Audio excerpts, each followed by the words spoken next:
धके हथवा अपना मैया के कमाले लागल कन्हैया।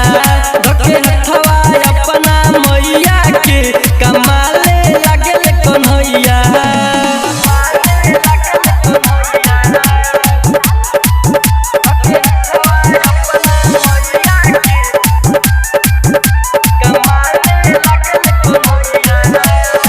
कहे यशोदा माखन चोरावल हो गइल बा काल हो। नटखट बाड़े अभिले हमार मदन गोपाल हो।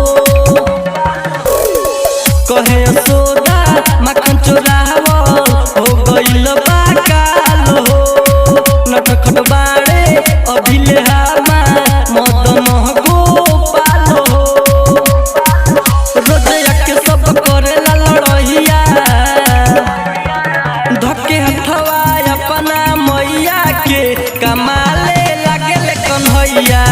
धके हथवा अपना मैया के कमाले लागल कन्हैया।